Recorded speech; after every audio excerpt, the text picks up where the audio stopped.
Hello, today I will be performing a musculoskeletal assessment on my patient today. Before we begin, can I get your name and date of birth, please? Scott Kruger, October 9th, 1981. And then for all skills, we would provide privacy for the patient, perform hand hygiene, explain the procedure that we're gonna do, and then gather the necessary equipment. We won't really need any equipment except my hands today, so that's all good. And then before we get started, can I ask you some history questions? Do you have any history of any pain in any of your muscles anywhere? No. Any swelling? Nope. Okay. We'll start with your jaw then. First, I'll inspect your jaw, looking for symmetry and contour and characteristics. Next, we'll palpate it, look for any popping or crackling. And then next, I'll have you do some range of motion. So I'll have you push your chin out and then back and then side to side for me. All right. Chin range of motion is good. And now we will move on to the neck. So with the neck, I'll inspect it as well, looking for symmetry. Symmetry is noted. And then we'll palpate as well. Any popping, crackling? Nope. Any tenderness? No. Nope. Next, I'll take you through the range of motion. So I'll have you turn your neck side to side, up and down. All right. And then with range of motion is full. And next, I'll have you, I'll do strength. So I'll have you push against my hand on all opposing. And this will be for every joint that we'll do. I'll have you just push against it. And then other side. Strength is 5 out of 5. Next, we'll be moving on to the shoulder. So with the shoulders, I'll look at them first, inspecting. They look symmetrical.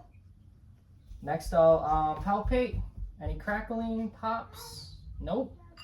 Next, I'll have you for the range of motion, put your arms up and then back. We would do it as far back as you can. And then laterally as well, up and down. And then hyperextend. Yep. Next we will, next I'll do the strength. So I'll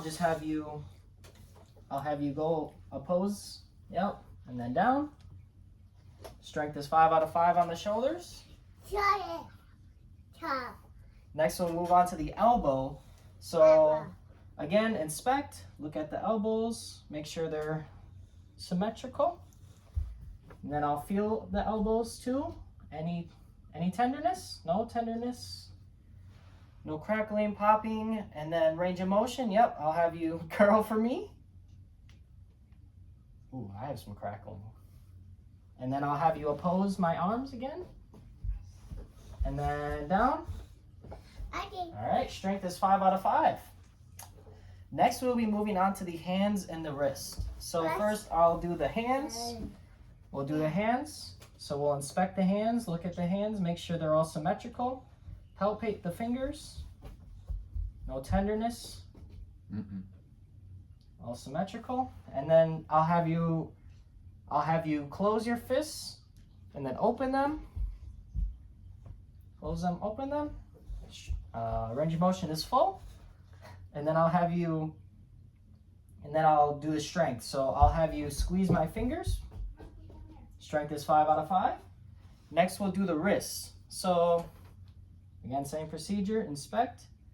Wrists look good. Palpate.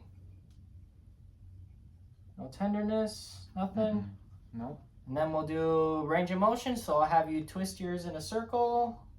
And then do up. Down. And then oppose. Down. Strength is 5 out of 5. Next, we'll do what's called the Fallon test. This test for any carpal tunnel. I'll have you put your wrists together like this and then push them together with your fingers down. And we would do this for a full minute. And if there's any signs of like burning sensations or anything like that, we would note that as abnormal and do some further testing. Next, we will do the Tenniel test. So for the Tenniel test, we would be tapping on his medial nerve. So I'll do a couple taps. All right. And did you feel any burning? No. No burning sensation? That is a negative Tenniel test. Next, we'll do the hips. Same procedure as before. We'll inspect the hips, make sure they're symmetrical and there's no issues with that. And then I'll palpate your hips. No cracking, popping, nothing. No. And then I'll run you through range of motion. So if you could spread your hips out and then in, out, in, and then I'll have you oppose my hands. And strength is 5 out of 5 on the hips. Next, we'll do the knee. So we'll look at the knee first. Knees are symmetrical in line for body.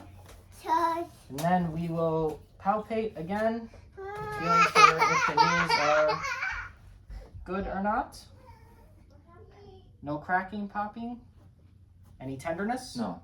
No tenderness. And then range of motion, we'll have you extend and then push your leg back. Yep. Okay, full range of motion. Then I'll have you oppose with your knees and then back. All right, good.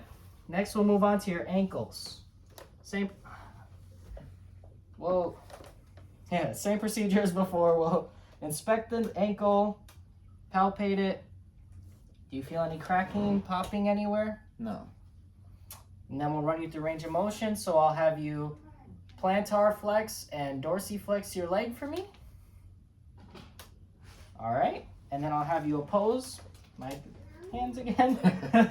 And then down. All right. Looks good. 5 out of 5 strength there. And now for the foot. So I'll inspect your toes, palpate the toes, make sure there's no cracking, popping, nothing. Range of motion of the toes. Kind of just push them out and then yep.